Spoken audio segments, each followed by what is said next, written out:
Elle a flambé de 9% en moyenne l'an dernier et pourrait encore augmenter de 4% cette année. Le montant de la taxe foncière peut être contesté devant les tribunaux. C'est ce qu'ont fait une vingtaine de propriétaires en Isère. Ils ont eu gain de cause.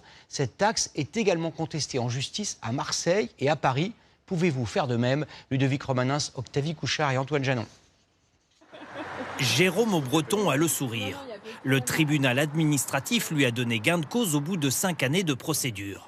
Tout a commencé lorsqu'il a reçu cet avis de taxe foncière. En un an, 306 € d'augmentation sans justification. J'étais plus que scandalisé, c'est la forme sur laquelle, et par principe, j'ai pas compris comment est-ce qu'on pouvait imposer quelque chose. Normalement, aux impôts, on vous sollicite, vous donnez des éléments de réponse, ça convient pas. Là, non, on vous impose.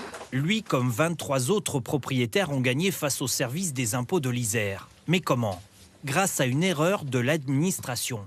Elle a tout simplement oublié de justifier les hausses de taxes auprès des propriétaires. L'administration fiscale ne leur a pas ouvert un droit de s'expliquer et de demander des informations complémentaires. Et elle a, j'ai envie de dire, un petit peu brutalement procédé au redressement de façon très automatisée en fait. Toutes les augmentations liées à cette taxe foncière ont donc été annulées. Chacun des plaignants va récupérer 315 € en moyenne. Ce sera un calcul au cas par cas.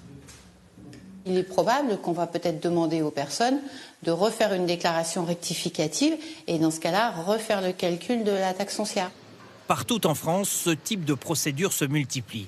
À Marseille, 238 plaignants avaient fait annuler en avril dernier leur 14% de hausse de taxe foncière. À Paris, des procédures sont en cours. C'est le cas dans ce cabinet d'avocats. Pour certains clients, les hausses dépassent ici les 62%, sans que là non plus l'administration ne les justifie. Pourquoi aussi on invite les contribuables à réclamer, à contester? Parce qu'il y a des erreurs de calcul. Donc ça serait dommage de passer à côté. Mais attention, cela reste des procédures longues et parfois coûteuses, sans garantie de